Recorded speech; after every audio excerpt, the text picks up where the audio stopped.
Yay-da-cee travellers, please take a moment to make yourselves comfortable. Maybe grab a cup of tea. This is going to be an in-depth exploration of Numenera Discovery, Destiny, and a little retrospective about the original Orange Book Corebook. Let me paint you a picture of a world paradoxically like ours and entirely alien at the same time. A human in hand-spun clothes walks along a dirt track, while an enormous monolith of glowing orange crystal hangs in the sky above. A shepherd leans on their crook, looking over a herd of living machines. A baker pulls an aromatic loaf of bread from a clay oven as a power-armoured priest looks on. These are just some of the snapshots you may experience in the world of Numenera. Before we dive into the rules that make Numenera the game that it is, I first want to discuss the world.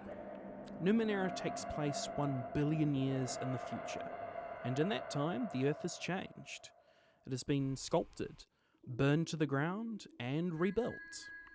Our journeys in this world take place in the Ninth World, the ninth iteration of civilization on the spinning stellar ball we call home. 8 previous civilizations, the prior worlds, rose to the greatest heights imaginable, and then, like Icarus, they fell. Each leaving its own unique mark on the world, these civilizations expanded. They messed with the building blocks of life itself. They even moved the heavens above to their whim. Some were human, others were alien. All eventually fell. That brings us to now, as the people of the Ninth World explore the ruins of what came before. Numenera does not have magic, as it is traditionally shown in fantasy. Instead we have the Numenera. Roll credits.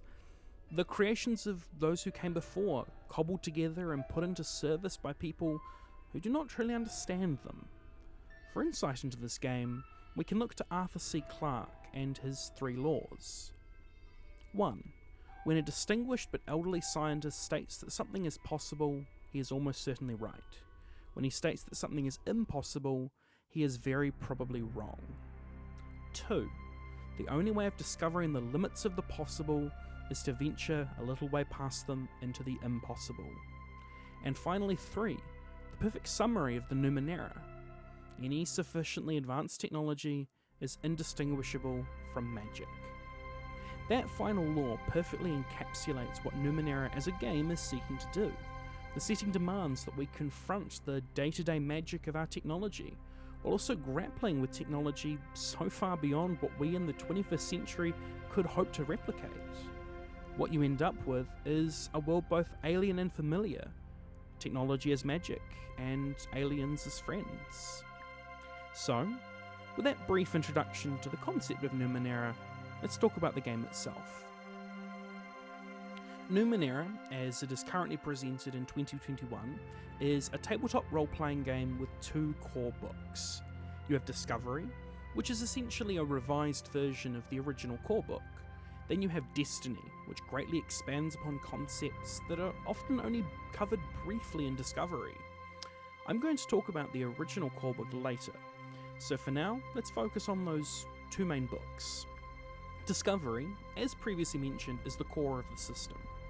This is where we find the main character creation options, the rules to play, and a collection of other useful sections, such as a small bestiary and some adventure modules. This hefty tome comes in at a whopping 415 pages, with a couple of ad pages bringing the actual total to 418.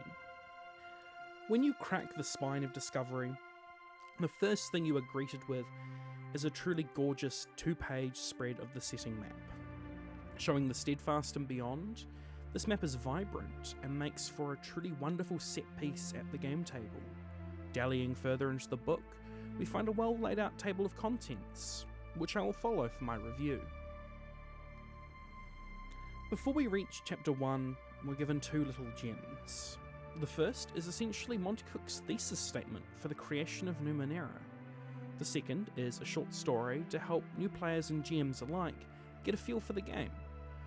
I really love that they did this. It really helped me get into the right mindset when I first flicked through these pages.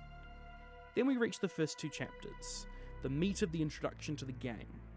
Here we are given a brief summary of the setting and concept, followed by an abbreviated summary of the basic rules. I'll admit this does feel a little misplaced, as both the setting and the rules are given their own sections later in the book. I'm not really sure we needed these little snippets. We then move on to the part of the book that players will love, the character creation rules. Well-formatted pages with splashes of wonderful art, this section of the book guides players through the 4 core steps in creating a character. First, you pick your type, the heart of your character. Here, you are given the choice of playing a glaive, a warrior fit for the weird of the world. The Nano, the mage-like adept who wields the powerful forces of the Ninth World's nanites. And the Jack, the multifaceted and often multi-faced character who can master any trade they put their mind to. Next we pick our descriptor. We choose if our character will be charming, or perhaps clever, or something else. Next, we choose our focus, the niche area of expertise that separates our character from the rest. Our character might bear a halo of fire, or perhaps master weaponry. There are many options to choose from. The amount of choice in Numenera character creation is both a boon and sometimes a drag. Newer players may find the sheer number of options a little daunting, and this is only looking at Discovery. Other books bring in even more. In my experience as a GM, I'd say that a solid 3/4 of players I've met enjoyed the character creation, with those who do enjoy it relishing in the plethora of options at their beck and call. Finally, the equipment section, which I'll admit is pretty standard. Not much to report. Next up, we have the heart of the system, the rules for playing. This is where Discovery falters a little for me. Because while the formatting, as it is throughout, is easy on the eyes, sometimes things are a little scrambled. While running Numenera, my most common frustration is not being sure where a rule is. Sometimes it is in Chapter 8, sometimes Chapter 20, and sometimes a whole different book. The basic rules are well laid out, players should have no problems here, but a GM using the book as a reference may struggle a little. Formatting aside, however, the rules of Numenera are wonderfully simple. Everything is a level, and your players roll against that level. Give something a level, times it by 3, and you've got your target number to roll on your d20. The difficulty scales from 1 to 10, with players using their skills, effort, and abilities to reduce the level before making their roll. This simple rule set is great for GMs like myself who just want to tell a story without having to worry about cumbersome rules and weird edge cases. If you want a more comprehensive video on how to play Numenera, I've linked a great video in the description. If you will follow me, we now move to the setting. This was the part of the book that I immediately gravitated towards. I had read the setting information end to end before I had even really glanced at the rules. The 5 chapters within the section are a masterclass in how to create a setting for an RPG. You're given enough details on key locations so you can run a game with very little extra work, but the gate is left open for you to burst through with your own creativity. I love this approach, and I will reiterate, I think this section of the book is a masterclass. I love going through and picking out sections that are briefly touched upon, and then spinning, tweaking, and moulding them to make them my own. The next 2 sections of the book are pretty standard fare. We have a nice small bestiary and collection of pre-made NPCs, followed by a trove of ciphers, artifacts, and oddities. These are the 3 types of Numenera, and we are given a great little collection of examples. Ciphers are single-use items, intended to be used and discarded regularly. Artifacts are more powerful, with multiple charges, and often a more profound impact on gameplay. Then we have my favourite, the oddities. These are just fun little things that don't have any real mechanical impact.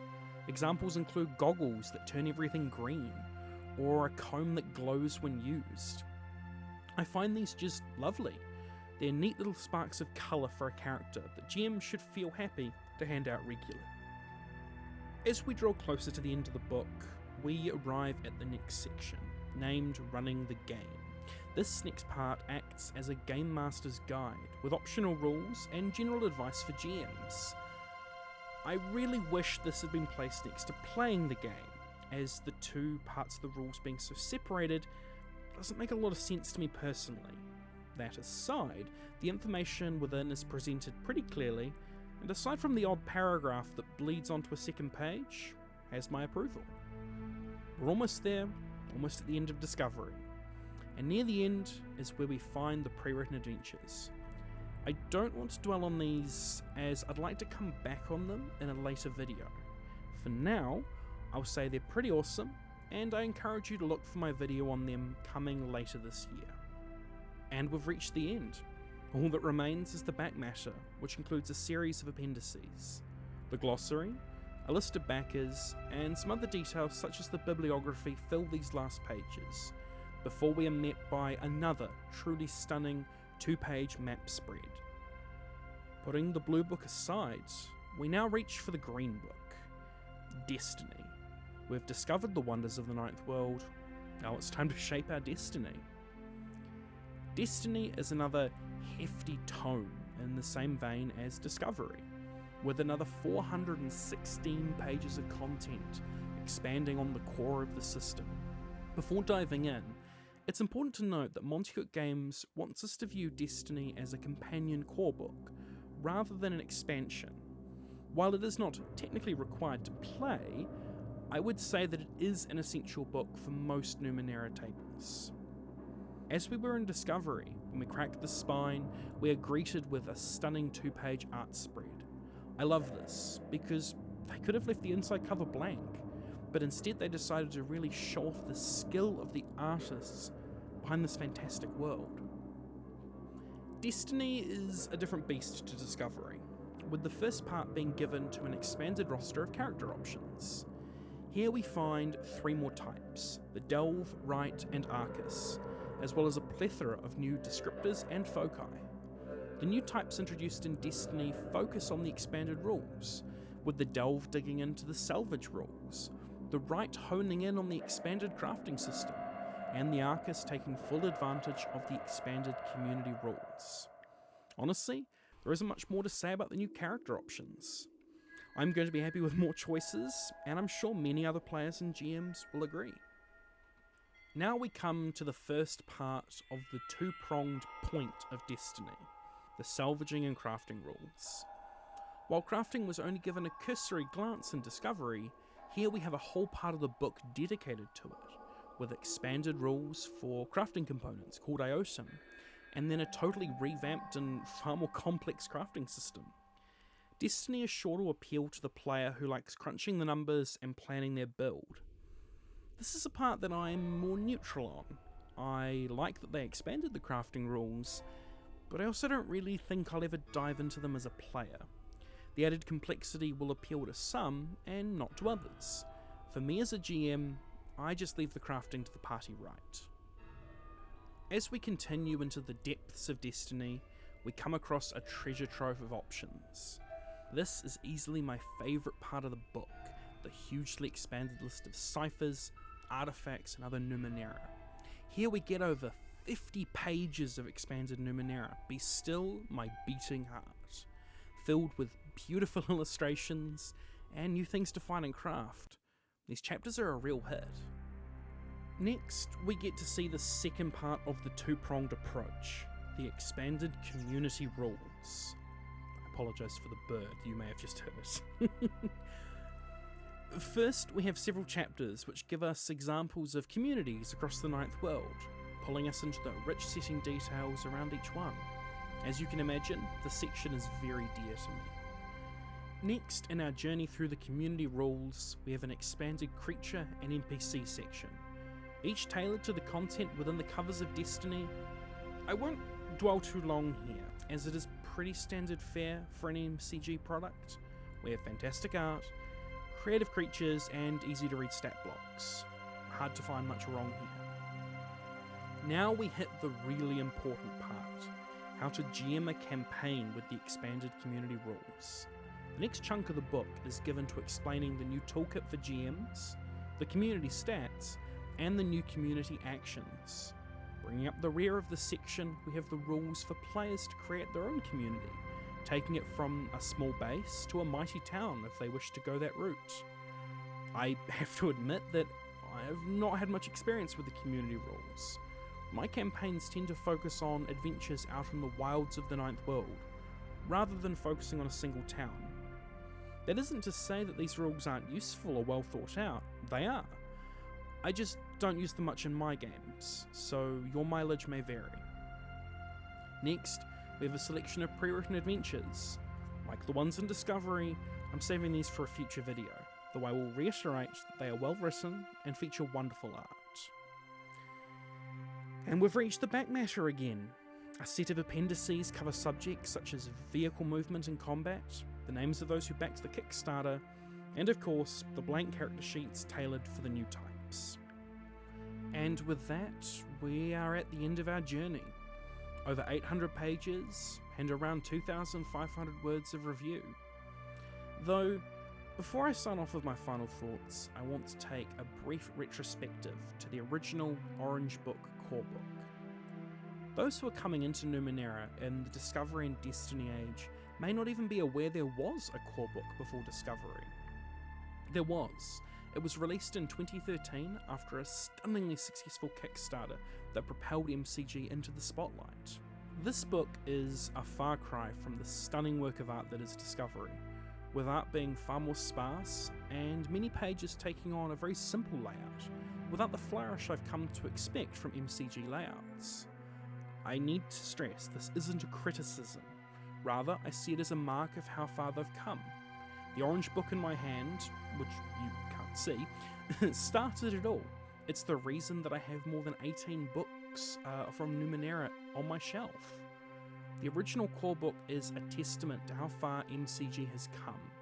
It shows how the art has improved, the formatting has improved, and just how much the company has grown.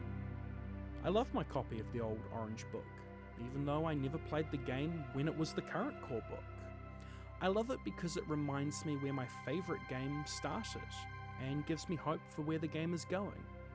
So much has improved over the years, and holding the original core book next to Discovery really makes that hit home.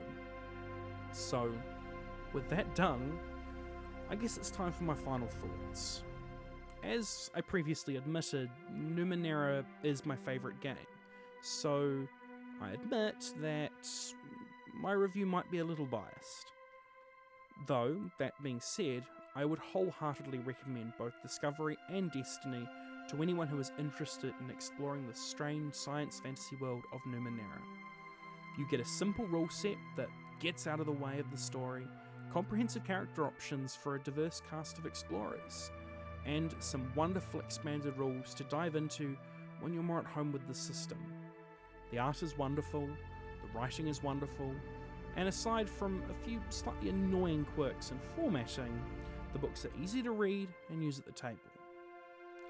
My next video is going to be a deeper dive into the rules of the game and the various tweaks and changes I've made for my table. I do hope you've enjoyed this video, or at very least found it interesting. If you have, consider leaving me a like, writing a comment, or even subscribing so you can catch my next video. All interaction, especially with the channel being so young, is greatly appreciated. So, with that being said, thank you all again, and hopefully I'll see you in the next one. Whew, done! Yes!